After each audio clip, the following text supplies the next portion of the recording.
Oke, baiklah. Assalamualaikum warahmatullahi wabarakatuh. Selamat siang semuanya. Di sini kami dari kelompok 2 ingin menjelaskan pengertian tentang kolesterol, HDL, dan LDR. Berikut penjelasannya akan dijelaskan oleh Meira. Silakan. Pertama, ada kolesterol, HDL, dan LDL. Lanjut, Tari. Kolesterol adalah metabolit yang mengandung lemak kolesterol yang ditemukan pada membran sel dan disirkulasikan dalam plasma darah. Next. Jenis kolesterol ada LDL, sering disebut dengan kolesterol jahat, bersama di dalam dinding arteri yang menyebabkan terjadinya pembentukan zat yang keras, tebal, atau sering disebut juga sebagai plakat kolesterol dan dapat menempel di dalam dinding arteri dan terjadinya penyimpanan arteri. HDL itu kolesterol yang bermanfaat bagi tubuh manusia. Fungsinya mengangkat LDL di dalam jaringan varifor ke hepar, akan membersihkan lemak-lemak yang menempel di pembuluh darah yang kemudian dikeluarkan melalui saluran empedu atau juga disebut garam empedu. Selanjutnya dilanjutkan oleh Meira. Baik, di sini saya akan menjelaskan faktor yang mempengaruhi kadar kolesterol. Yang pertama, makanan yang mengandung lemak jenuh yang tinggi seperti kuning telur, mentega, biskuit, keju, krim atau santan. Yang kedua, faktornya yaitu kurang berolahraga. Yang ketiga, terlalu banyak minuman beralkohol. Yang keempat, kebiasaan merokok. Dalam rokok terdapat sebuah zat kimia yang disebut dengan acrolein. Zat ini dapat menghentikan aktivitas HDL untuk mengangkut timbunan lemak dari tubuh menuju hati, yang dapat mengakibatkan terjadinya penyempitan arteri atau aterosklerosis. Selanjutnya, yaitu metabolisme kolesterol. Metabolisme kolesterol dapat berupa sistem endogen yang terdiri dari very low density lipoprotein atau VLDL, high density lipoprotein atau HDL, low density lipoprotein atau LDL, dan intermediate density lipoprotein atau IDL yang mengangkut trigliserida dan kolesterol ke seluruh tubuh. Lipoprotein adalah terdiri dari gilomikron, very low density lipoprotein, high density lipoprotein, low density lipoprotein, intermediate density lipoprotein. Selanjutnya akan dijelaskan oleh Apriani. Oke, saya akan menjelaskan tentang high density lipoprotein, kolesterol atau sering dikenal dengan kolesterol baik dan menguntungkan bagi tubuh karena HDL berfungsi mengangkut kolesterol dari pembuluh darah kembali ke hati untuk dibuang sehingga mencegah penebalan dinding pembuluh darah atau mencegah terjadinya proses aterosklerosis. Kemudian ada LDL atau low density lipoprotein. Ini merupakan lipoprotein yang paling banyak mengandung kolesterol. Next. Kemudian ada fungsi kolesterol. Yang pertama itu kolesterol berperan dalam pembentukan dan pemeliharaan membran dan struktur sel.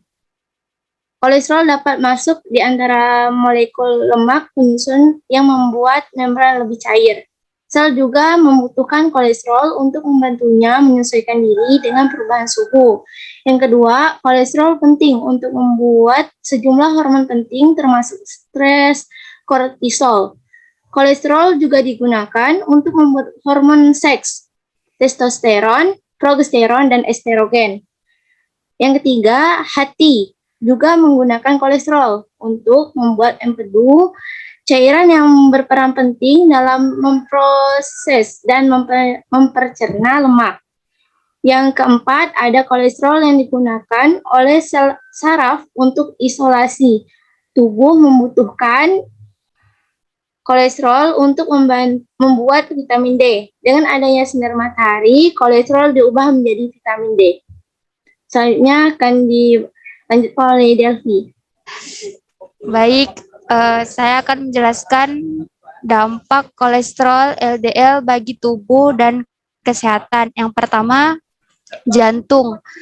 Kolesterol jahat yang terbawa melalui aliran-aliran darah bisa menempel di arteri yang lama-kelamaan bisa membuat arteri mengeras. Akibatnya aliran tidak lancar, sehingga jantung sangat sulit memompa darah melalui pembuluh darah yang kaku sehingga dapat memunculkan berbagai penyakit. Dan yang kedua, sistem saraf. Kolesterol jahat bisa menghambat aliran darah penuh oksigen sehat ke otak yang kemudian membuat otak menjadi rentan terkena berbagai gangguan mematikan seperti stroke hingga penyakit Alzheimer. Selain itu, kolesterol jahat juga bisa mengakibatkan hilangnya memori dan gangguan pada fungsi mental. Next. Dan yang ketiga, nyeri dada. Ketika sering mengalami nyeri dada tanpa tahu alasannya, bisa jadi karena tingkat kolesterol tubuh meningkat. Sebabnya, kolesterol jahat bisa menciptakan pengendapan plak di pembuluh darah. Aliran darah akan terganggu, terutama di arteri koroner. Akibatnya akan muncul rasa nyeri di dada. Dan selanjutnya, sistem pencernaan. Tingkat kolesterol jahat yang tinggi juga bisa mengganggu sistem pencernaan, sebab empedu yang bertugas untuk menyaring kolesterol jahat akan bekerja dengan sangat keras. Bila hal ini dibiarkan secara terus-menerus, maka bisa menyebabkan timbulnya penyakit batu empedu. Next. Dampak HDL bagi tubuh dan kesehatan. Kolesterol baik membantu tubuh untuk menyingkirkan lemak-lemak jahat yang bisa mengganggu kesehatan tubuh. Kadar kolesterol baik yang tinggi disebut mampu menurunkan risiko penyakit jantung, serangan jantung, dan stroke. Next. Baiklah, sekian dari penjelasan kelompok kami. Untuk selanjutnya, kami akan menampilkan video pemeriksaan kolesterol, HDL, dan LDL yang telah kami cari dari sumber yaitu YouTube. Untuk pemeriksaan yang pertama yaitu pemeriksaan kolesterol.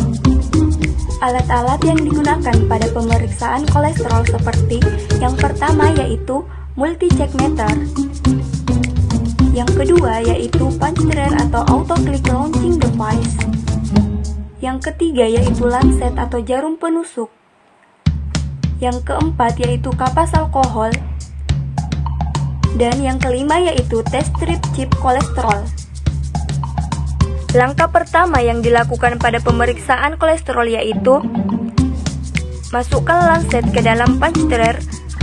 Nah, perlu diketahui bahwa lancet ini hanya dapat digunakan satu kali pakai saja. Kemudian, bagian belakang punch dryer ditarik agar proses autoklik dapat berjalan dengan sempurna. Masukkan kapas alkohol dan bersihkan ujung jari dengan kapas alkohol untuk mencegah infeksi setelah ditusuk jarum.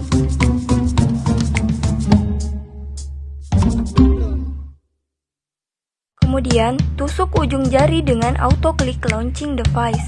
Lalu tekan ujung jari agar darahnya keluar. Setelah itu, siapkan alat multi-check meter. Kemudian, pasang strip kolesterol ke dalam alat multi-check. Setelah dipasang, alat akan otomatis menyala. Kemudian menunjukkan kode dan dicocokkan dengan kode strip. Kemudian, basahi test strip dengan darah pada ujung strip. Setelah itu, alat pengukur akan bekerja ditandai dengan munculnya hitungan waktu sampai menunjukkan hasilnya.